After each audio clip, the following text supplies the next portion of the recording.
vídeo en el que voy a hablar sobre la importancia de los cuentos de hadas. Bien, los cuentos de hadas son esas historias que se han transmitido por transmisión oral desde los tiempos más antiguos y a lo largo de todo el planeta. Es decir, todas las culturas tienen versiones similares de las mismas historias. Algunos ejemplos son, pues, Jack y las habichuelas mágicas, Los tres cerditos, Hansel y Gretel, Caperucita Roja, Blancanieves, por decir algunos, ¿no? Yo siempre me voy a referir a cuentos de tradición europea porque son los que más conozco por cuestiones de que vivo en esta zona del planeta, pero existen otras versiones con otros títulos en otros lugares del mundo, en África, en América y en Asia. Bien, estos cuentos tienen una estructura que es un comienzo con una introducción, un argumento, aparece un conflicto o unos obstáculos y luego la resolución de estos conflictos y un desenlace siempre feliz. Nunca tienen moraleja, ¿vale? Y estos son la definición de cuentos de hadas, una definición bastante rápida y resumida. No necesariamente aparecen hadas. De hecho, Tolkien planteó la posibilidad de dejar de llamarles cuentos de hadas porque realmente no aparecen necesariamente hadas, ¿no? Pero sí popularmente se dice así, ¿no? Que no te cuenten cuentos de hadas, pero sí, algunos aparecen hadas, porque el hada es uno de los personajes pues, arquetípicos que aparece, pero también aparecen otros muchos como pues el mago, la madre, el guerrero, el gigante, un ogro, etc. Y ahora voy a empezar a explicar por qué son tan relevantes en la educación de nuestros hijos. Bien, la mente infantil, desde los primeros años, ya empieza a tener conflictos internos. Culturalmente se piensa que los niños, por el hecho de ser niños y ser felices, ser dinámicos, espontáneos, parece desde fuera como que no tienen conflictos internos, son felices, no tienen responsabilidades, por lo tanto no tienen preocupaciones, no tienen ansiedades, no tienen angustias. Y eso es totalmente incierto. La mente inconsciente tiene luces y tiene sombras, y en esa sombra están diferentes angustias. Ejemplos de esos conflictos de la mente infantil. Pues uno de ellos es la lucha entre el placer y la realidad, ¿no? El principio de placer y el principio de realidad. Es esa lucha entre lo bueno y lo malo. Por ejemplo, me apetece mucho hacer esto. El niño desde muy pequeñito siente que tiene ganas de hacer eso, pero sabe que eso es malo.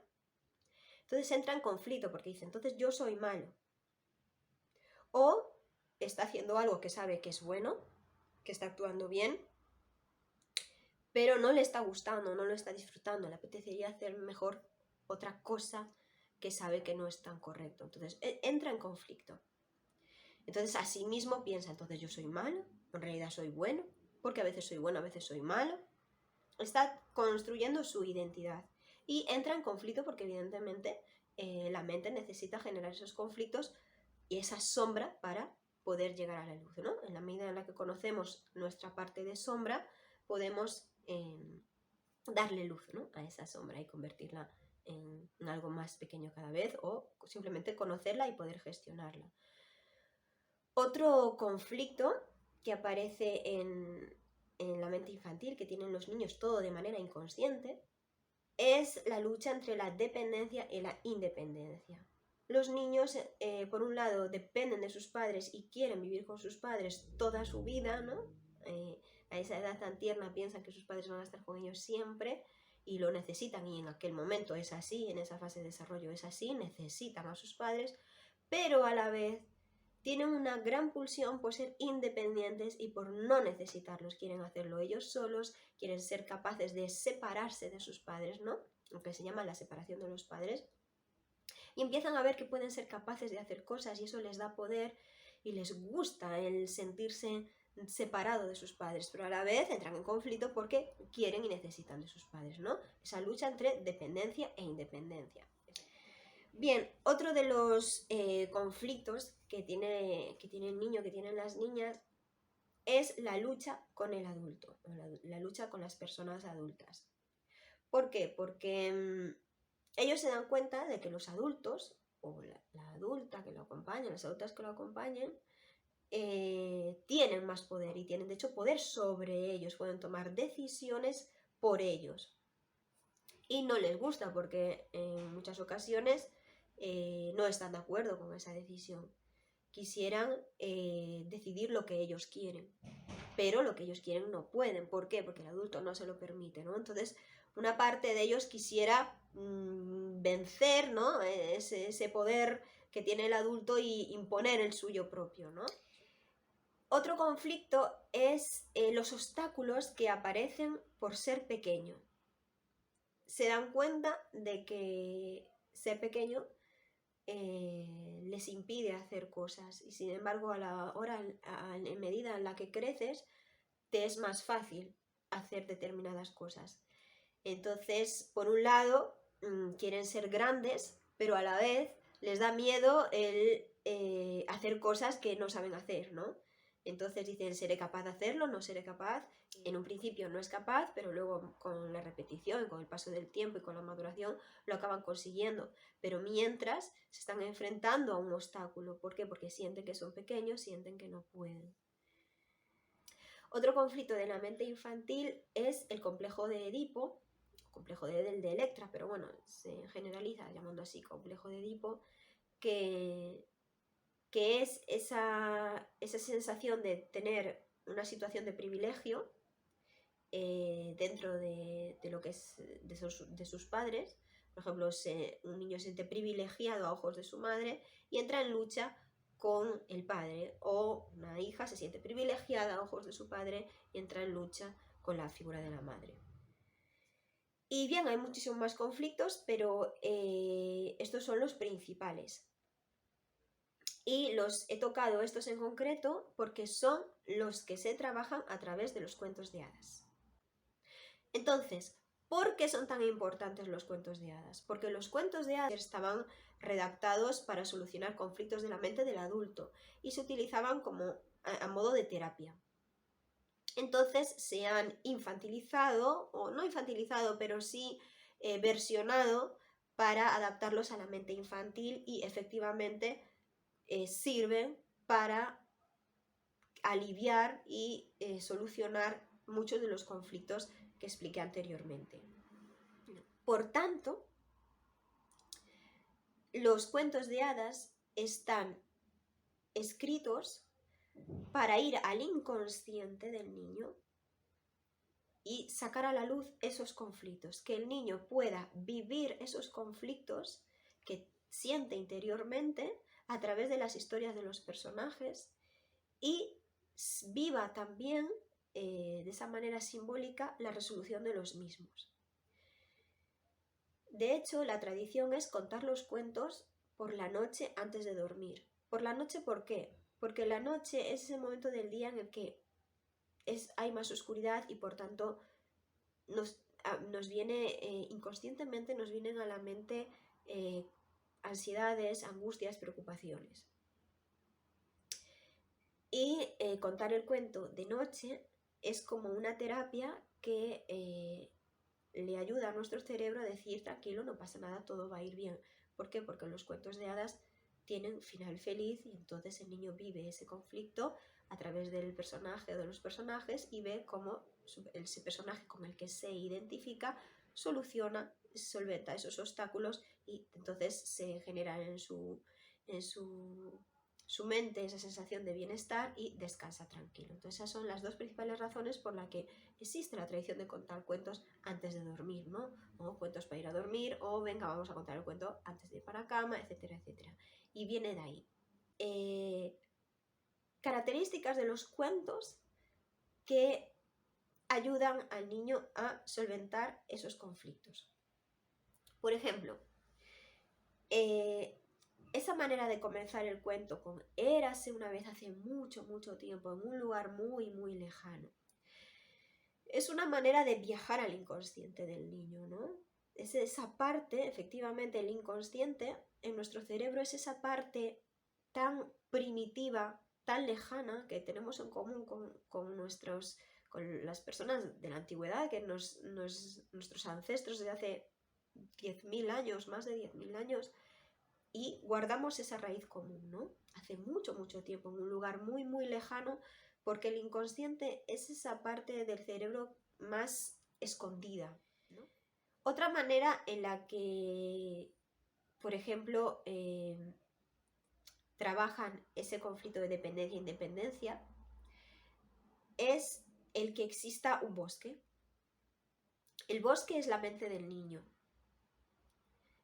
A nivel psicoanalítico, por ejemplo, si quieren hacerte una investigación o quieren ver cómo estás tú, cómo imaginas tú tu vida, cómo te sientes dentro de tu vida, te preguntan que dibujes un bosque o que describas un bosque, porque esa es realmente cómo está tu mente en ese momento, ¿no? Entonces, es por eso que en los cuentos de hadas aparece tanto el bosque, ¿no? Y que aparece dentro del bosque muchas veces una casa, la representación del hogar. La casa representa tu zona segura, tus padres, tu dependencia, ¿vale? Ahí está, ahí ya ese cuento que habla de una casita, ya va a trabajar, a partir de esa simbología, ya va a trabajar esa sensación de dependo de mis padres, necesito a mis padres. ¿Y cómo va a trabajar esa lucha con la independencia? Pues hará que el personaje principal, el protagonista, tenga que salir de su casa para algo, ya sea para vivir una serie de pruebas, ya sea para responder ante un reto personal, ya sea por un recado de su madre, como puede ser Caperucita. Es decir, se alejan de su casa. Eso simbólicamente le dice al inconsciente: vas a pasar de tu fase de dependencia a vivenciar esa independencia, ¿no? Y luego pasan una serie de cosas que a lo mejor hacen que el niño pues vuelva a su casa, pero ya de otra manera. Es decir, aprende a decir sí, puedo entender, puedo vivenciar mi dependencia, puedo vivenciar mi independencia y ahora comprendo lo que me pasa y por tanto soluciono este conflicto que tenía. Bien, otra manera de que los cuentos hagan que el niño viva el conflicto del ser pequeño y no ser capaz es la presencia de uno de los personajes, a lo mejor es muy pequeñito, como por ejemplo Pulgarcito, o es importante el cabritillo pequeñito del Lobo y los 7 cabritillos, ¿no? Que es el pequeñito, el que avisa a su mamá de que, bueno, el que logra escapar del lobo y el que avisa a su mamá dónde están sus hermanos. Al final es el capaz, el más pequeñito es el capaz, ¿no? Entonces le alivia al niño esa sensación de ser pequeñito no es tan malo, se pueden conseguir cosas con astucia, con inteligencia, y le enseñan a utilizar herramientas para poder solventar esos obstáculos que le aparecen en su vida por ser tan pequeño, ¿no? Y también esos obstáculos del crecimiento aparecen, por ejemplo, cuando aparecen diferentes hermanos, ¿no? Siempre hay uno más pequeño, otro mediano y otro más grande, que representan diferentes fases de desarrollo, y como el pequeño hace determinadas cosas, el mediano hace otras mejores y el grande ya las hace mucho mejor. Entonces le explica al niño que tranquilo, aunque haya dificultades, crecerás y cada vez lo harás mejor, ¿no? Todo esto, el cuento se lo dice de manera inconsciente, el niño recibe ese alivio, pero es todo a través del cuento, ¿no? Por eso son tan importantes los cuentos de hadas. El conflicto entre el principio de realidad y el principio de placer, lo del bien y el mal, el tener ganas de hacer algo, la tentación, la pulsión por hacer algo que sabes que está mal, o el sentirte mal y aburrido por hacer algo que sabes que está bien y no lo quieres hacer, ¿no? ¿Cómo logran los cuentos solucionarle ese conflicto al niño? Bueno, pues vamos a diferenciar, porque a veces queremos hacer algo que no debemos, porque a veces no queremos hacer algo que sí debemos hacer. Vamos a solucionar ese conflicto. Entonces, ¿qué hacen los cuentos de hadas? Presentan personajes que están haciendo algo que quieren hacer, algo que deben hacer y eligen solo lo de que quieren. Eligen la pulsión, la tentación de hacerlo divertido. Y eso implica que tienen consecuencias desfavorables para ellos. Sin embargo, hay otros personajes que con astucia, con inteligencia, piensan, se dedican a hacer lo que deben y entonces al final sus consecuencias son más positivas, ¿no? Hay crisis de desarrollo. A lo largo del crecimiento, los niños también pasan por diferentes crisis de desarrollo y son crisis porque les aparecen obstáculos. De repente se sienten que no pueden, ¿no? Crisis de desarrollo. Lo intentan que no son capaces, lo intentan que no son capaces. Y eso los cuentos alivian esa sensación a través de las pruebas. Cuando aparecen cuentos en los que tal personaje tiene que pasar diferentes pruebas, ¿no? Para conseguir algo. ¿Cómo solucionan los cuentos de hadas el enfrentamiento a la figura de los adultos?